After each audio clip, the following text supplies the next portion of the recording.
Okay, hello everybody, welcome back to my channel. Today I'm joined with Erin again. It's been ages actually since we filmed a vegan video, like since we filmed a video. But anyway, yeah, it's been a long time. That was back in like February, I think. So Erin is back on my channel and I thought, yeah, I think so. It was in the Easter holidays. Oh yeah, it was Easter. I thought it'd be fun today if we did a bit of a drive with me without actually driving anywhere, and basically did like a girly Q&A, and you guys seem to really enjoy these videos. I don't think we've ever filmed one like this, have we? No. So yeah, I asked you on Instagram for some questions. I do usually get quite a lot of the same ones, so we're going to try and answer a couple of different ones. Sorry if my hair looks really messy. We've been out shopping all day and I've not had a chance to brush it. Neither of us are looking our finest. Okay, the first one. How'd you get over a crush on a boy that is your friend? So, I've been there. Have you been there? In my life, definitely. Yeah. I think we've both been in this situation. Yeah. Getting over it's difficult. I think if you're genuinely friends with them and they're like in your friendship group, that's hard. You either have to tell them. I think, to be honest, this is unhelpful, but I think time and finding somebody else is, to be honest, finding somebody else is a big thing. Yeah, so like, if you, in time, your feelings will weaken, hopefully. You know, if you stop yourself, if you think, oh, I only fancy that person, then you're not looking at other people, you're not focusing on other people. Yeah, you need to actually try and get your mind somewhere else. Yeah, which is difficult, and that is the bit that takes the time, but I promise you, once you've got over that like initial, I don't know, be it a month, 2 months, 3 months, like your eyes will open to other possibilities, and then you'll be like, why have I been so blinded by this one person? But if that feeling doesn't go away, try and talk to them, because if you're friends with them, you should be able to talk to them, and if it ruins the friendship, then maybe it wasn't meant to be a friendship. Coming from this perspective, like, I've had friends tell me that they like me. Yeah, it's not multiple, I'm not that popular. That can be quite awkward. I mean, obviously I wouldn't be like, oh, I'm not going to be their friend anymore. Yeah,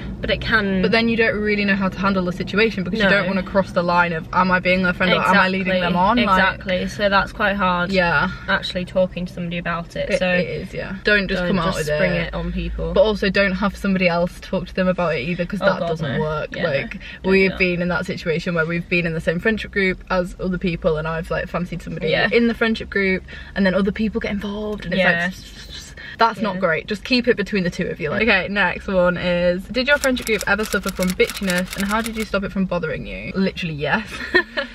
We went to an all-girls school, so I feel like it was bitchiness on another level. How did we stop it or not let it bother us? I don't know if we did. It still bothers me to this day. Also, I think it's really immature, like, a lot of the time. Yeah. Obviously, we've been guilty of it. Everybody's like gossiped and talked about people. Like, I think there's a difference. Like, do you remember that lunchtime years ago when we sat down and we literally said to like said person, like, oh, you've been bitching about me? Do you remember this? This person was bitching about me to Molly. Yeah. A lot in like science class. At the time I was like, if you're gonna bitch about me to anybody, why would you go to your best friend? I just don't understand it. It's not rocket science. I'm gonna find out. Petty things that are like high school pettiness. Like, oh, what she said this morning about, like, I don't know, Kim Kardashian really pissed me off. Yeah. And I'm just like, calm down, like, that's not necessary. So stuff like that really annoys me. I think also as well, when you're in school, like, if you're watching this and you're still in high school, when you're there, everything seems like the be all and end all. Like, it's like, they've said this, they've said that. Actually, once you're in the real world, like, I've kind of forgotten. I've either blocked it out or it's just not really relevant. And I think if they're bitching about something proper, like something that you've actually done that's hurt them, they need to talk to you. Then you need to actually have a conversation about it. You should try and not get too angry in case you have actually done something wrong, and listen. Yeah, really. And teenage girls can be really horrible. Like, it's not the best time. How have you found not seeing each other as much this year? I'm guessing most of you know, but if you don't, I have been in Leeds for university, Erin has been in Lancaster for university,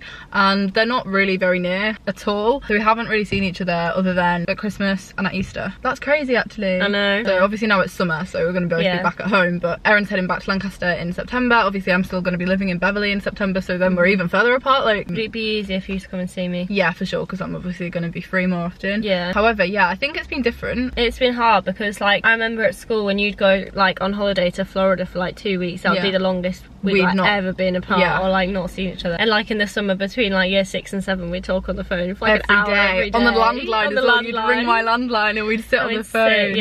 Gradually everything changes as you get older anyway. Like, we stopped doing that, and like, I don't think anybody uses a landline as well. You know, that kind of thing. You just, it happens without you even noticing that like you're becoming more adult and having your own lives. And we were speaking about this last night. Like, it's weird now because like we've driven to Leeds and we've stayed overnight, and we're like doing adult things, but we've been friends since literally we were children, like borderline toddlers, and it's strange because now our lives are really different and we are living in different places, but when we come home we are part of the same friendship group, so it's not like we're totally living separate lives. No, it's hard, but I think when you've got a friendship that's lasted so long, it's not just going to disappear overnight or in the space of a few months. Like, it's just not, and something very dramatic would have to happen for it to do so. You'd have to fall out, and I can't imagine us ever actually falling out. No, the last time that happened was year 7, and we don't talk about that. We do not talk about it. I think that everybody we went to high school with, whenever I see them, it's not as if any time has passed, because we knew each other so well, and we've been through like the whole of like teenagehood together. Yeah, that doesn't just disappear. Like, but I think it's also nice because like I know Erin's boyfriend, Erin's boyfriend knows me, and you know my boyfriend. Like, we're all kind of like friends, so it works. What to do if you're questioning your sexuality? I don't think either of us are very qualified to answer. No, I don't think we're particularly the right people to talk about it, but we can try. I mean, obviously we've got friends and family, whatever, that's that sound like a 60-year-old man. They're like, I know a gay person.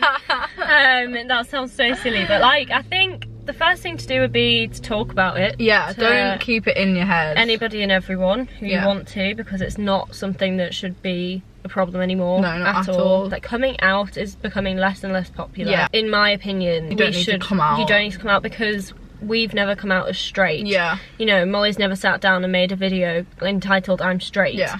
And you know, spoken in depth about how she's felt. Well, when I was 5 I fancied this boy. And if you like somebody that you know or a friend, that doesn't mean you're one particular thing. It might do, but it also could mean you just like that person. And then in time you might like more girls or boys, whatever. You know, like, it really doesn't need to be a thing, and I think you should take it by like a person on person basis. Yeah, I think we were talking about this earlier as well. Like, if you're young and if you've never had any experience with a boy or with a girl, I think it's fine to be confused about if you maybe like girls or if you don't like girls, or like all of that kind of stuff, because what have you got to go off? You've got nothing to go off. So, you know, just because you've only ever been with boys doesn't mean you might not. Yeah, you know, girls. But I mean, there is the kind of coin where everybody assumes that you're straight. Yeah, that's true. Like, you know, like nobody would say, oh well, you know, she's not been with anybody, so she's straight, and that's just a bit annoying. Yeah, that's true. But that's society. Like, you'd be surprised, like, loads of people in our school so many came people out between the like year 11 to 13. People earlier than that, I would say. Yeah, like year 9. Year 9. Yeah. And I think now, to me, it's such a not big deal at all. Like, I literally wouldn't expect somebody to tell me or not tell me, and if they did, I'd just be like, okay. This is a funny one, it's a short one. Somebody said, have you ever seen each other naked? I actually don't think we have, not like fully naked. No, and if we have, it hasn't been for a while. No, I don't really have any friends. I don't really have anybody that I just meant in general. I don't really have any friends that I would walk around naked in front of or get changed in I know lots of girls who are very comfortable. Yeah, same. I don't really. I mean, it's not because I'm not really shy, but then at the same time, that's your body, isn't it? Like, so no, I don't think so, but maybe like in PE when we were in like year 3. Like, I don't care about being in my underwear or anything. No, neither do I. That's the same as a swimming costume in my opinion. Like, okay, somebody said, do you think it's okay for girls to talk about sex just as much as boys do? And the reason I've decided to answer this is because it feels kind of apt right now because of the whole like Maura Love Island thing. If you've been watching Love Island, you probably know exactly what we're talking about. Maura and Tom are gonna go in the hideaway together.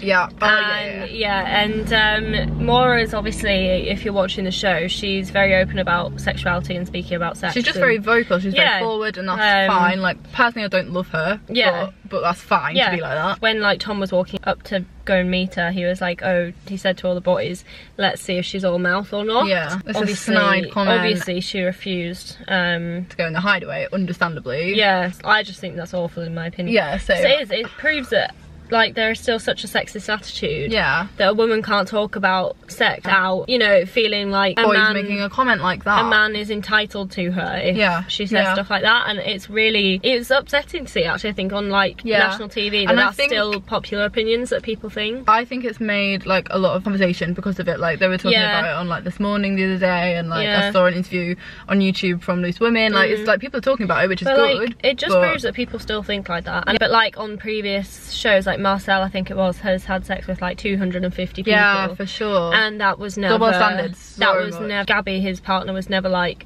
bothered by it. Oh, let's see if he's all mouth or not. Like, nobody would have said that. So it is very, very bad in my opinion. Yeah, I agree. It's very outdated as well, I think. Yeah. Where's your favourite place that you've been together, or holiday that you have been on? This is really hard because like my first thought was instantly like Ibiza. Yeah, same. But then I think the one that really stands out is actually when we went to Nice. I was going to say the host Nice. Family together. Nice. I think that was just such a funny, very funny so trip. Funny. Because it was like a mix between like really lovely, like nice sightseeing and like seeing an amazing place, but then also something that was totally new to both of us, and just a mess, but like a funny mess. So many things. Honestly, so like, much happened. So many funny things. I actually can't cope. I think the one that I tell all the time is when we got locked in that random apartment. Oh god, yeah. God, yeah. Yeah, I don't know if you've ever been, but like in Nice, all the houses and like apartments look very similar. Yeah. And we'd forgotten the name of our host lady, which didn't help. And we thought, we were like, this is definitely it. And we were past our curfew. So we were like, yeah, it's definitely this. And like, we were buzzing and nothing was working. Yeah. And then this man came out who was a runner or something. And he was like, oh, do you want to come in? Well, in French. We said, oh, yeah. So we went in and like, he shut the door after him and we realised... The door locked behind him. And we realised we weren't in our apartment. So we were in a random apartment building locked inside it. Like... So we had to call our French teacher and be like, Miss, we're lost and we're trapped in some apartment. She's like, where are you? We're like, I don't know. You know what? We made it out. That was probably one of the best. Actually, that was the best school trip I went on, I think. Same. I did like Ibiza though. Last year we went Ibiza was very to Ibiza for like 4 days. We went clubbing and stuff. It was really good. Quite a few people said, what are your contraception methods? I've actually never really spoke about this. Well, on YouTube. So we're both on the pill. Like, I mean, this might like pertain to people who are younger, but I got put on when I was 14 just because of crazy periods and stuff. Yeah, I think that's really common as well. Like, and I think that happens a lot. And you know, you hear, oh, a 14-year-old on a pill, oh my god. Yeah, but often it's like for your skin. Yeah. Or... And I think there needs to be a lot less stigma around that. Sure. So like, if you're younger and you're like experiencing difficulties with that kind of thing, don't be afraid to speak to your mum or whoever you can. You know, and often sometimes there might be an underlining problem there, which they can then like sort you out for scans and whatnot, but it helps. Then I think it's worth knowing more about, and it's not just because like, oh, so and so went on the pill, that means they're definitely having sex. At the end of the day, like, it's your body, isn't it? And it's much better to be safer than sorry. Okay, I'm gonna pick one more to end on. Do you ever get jealous or have issues with the other person spending too much time with their boyfriend? No. Because we're not. I think maybe if like we were still in like year 8 and then he like stole her from me, and at the weekends you suddenly didn't have your friend anymore, then I get that, but like that's just not really thing anymore. Because like I already kind of said, we both are living quite separate lives. Yeah, you spend different time with your boyfriend. I mean, you do things like what we would do, like going out for food, going on trips, but like it doesn't mean we can't do that anymore. It just means that you do that as well. Like, you've got 2 people to do it with. Exactly. It's great. It's like having 2 best friends. It is. It's also good because we get on, as you said, with each other's boyfriends, so like we can do stuff together. I think maybe if one of us was single and the other wasn't, that would be different. But we've always both had boyfriends at the same time, like, and we've kind of always been like that. So Tom, you hear that? If Alec and I break up, that's the end for me. It used to be like we came as a package. It did used to be, when we were young, like a bit Spice Girls, but if you want to be a band over, you gotta get with my friends. That was a thing. We were very much like, if you met some lads, I would know them too because you knew them. Or if I was going on a date with somebody, I would get them to bring a friend that you could go on a date with too. Some of them didn't turn out too well, but you know, we tried. I don't really think I've ever been jealous of somebody having a boyfriend though. I think that's a little bit immature. I think friend jealousy is more common. Yeah. Like in High School Musical when, you know that scene where Ryan and Gabriella are becoming like BFFs and he says, oh, her mum's brownies are amazing. And then Troy's like, I know, I've had them. That kind of like friend thing. It's different when you're at school and you're being left out or somebody's refusing to see you. Yeah, like, I think especially, probably we have a little bit of a skewed view on it because we never went to a mixed school. So it was never as if Erin got a boyfriend and went and sat with him at lunchtime. Like it was never like that because obviously that didn't happen. So if you are in a mixed school, I can see why that would be difficult. I think if you can, just try and all be friends together. Try and make friends with the other person's boyfriend and include him because, you know, at the end of the day, if your best friend likes him, he's gonna be a good guy. You know, you should trust his judgment. I think that's the best way to do it. And if not, just speak to your friend and be like, I miss hanging out with you. Cool. Okay, I think we're gonna end it there. I feel like we've discussed a range of topics that usually I don't go into. I hope you have enjoyed it. If you sent us a question, thank you very much. If you didn't, you can follow me on Instagram and get involved next time. You can also follow Erin over on Instagram. Yes, please do. We're having this discussion before. I've lost like 100 followers this week and I know that's gonna make me look really like self-obsessed, but it doesn't. I was saying, like, why? Instagram it's my only thing. Like, it is Instagram. I don't mind, but I'm just like, why don't they like me? If you want to follow Erin, I'll leave her account below. I don't care for the followers. I want to know why people don't like me. I shall be back with a vlog on Saturday. We are going to drive home from Leeds now, hence why we've just put our seatbelts on. See you in my next video. Bye. Bye.